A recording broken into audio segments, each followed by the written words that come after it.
To fee or not to fee, that is the question. Does Uniswap have an answer?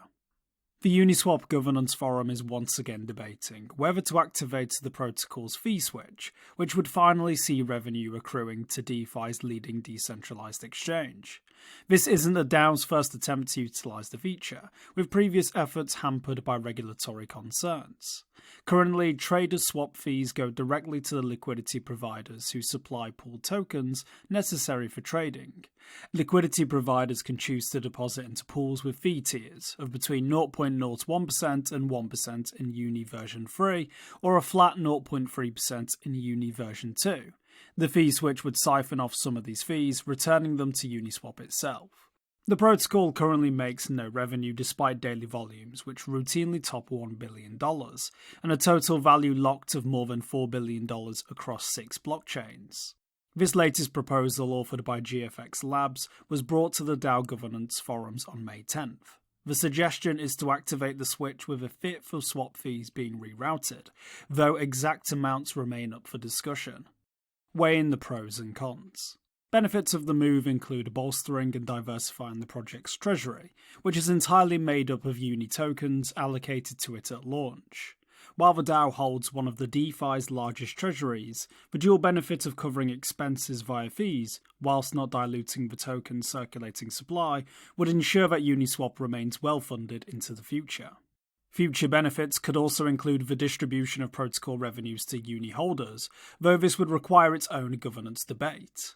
Pushback against the initiative has focused on a variety of points. These range from its potential to diminish Uniswap's purpose as a public good and the lack of a plan for how to use the extra funds, to simply wasting an opportunity to pump the token price while stuck in a bear market. The reasoning against the proposal, which has gained the most traction, however, revolves around the legal implications. Uniswap Labs, Uniswap's legal wrapper, as well as some larger Uni holders, are based in the US, so it comes as no surprise that certain stakeholders may wish to tread carefully. The main worry appears to be that the fee switch may incur tax obligations for the DAO, an unincorporated organisation, and that any future accrual of revenue to Uni holders would equate to dividends, which would attract the attention of the Securities and Exchange Commission. However, DAO members based outside the US have also voiced frustration stemming from a supposedly autonomous protocol being influenced by a specific country's regulatory environment. With regulators out for blood in an embattled crypto industry, staying out of the limelight has so far been a priority for many of DeFi's major players. Past attempts have been less than successful. Previous attempts to turn out the potential revenue stream have been much debated and thus far fruitless. While both version 2 and version 3 contracts are immutable, their code contains the provision for on-chain governance to determine whether to collect fees within certain bounds. Over the past 2 years, there have been multiple calls to activate the fee switch, but differences of opinion on how to implement the move, as well as legal uncertainty, have ended in stalemate.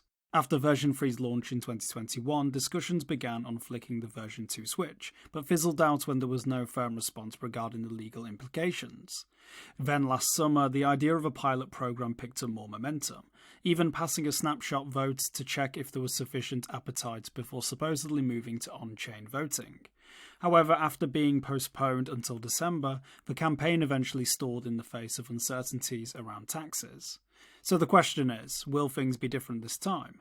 Unfortunately, GFX Labs doesn't have an answer. According to the Uniswap Governance Forum, quote, GFX Labs is not equipped to address the regulatory implications of this proposal. While GFX Labs is based in the USA, the protocol is not based in any one country, and has taken holders and users globally. We encourage token holders with concerns to voice them and vote with their tokens for their desired outcome, end quote. Got a tip? Send us an email or Proton Mail. For more informed news, follow us on Twitter, Instagram, Blue Sky and Google News, or subscribe to our YouTube channel.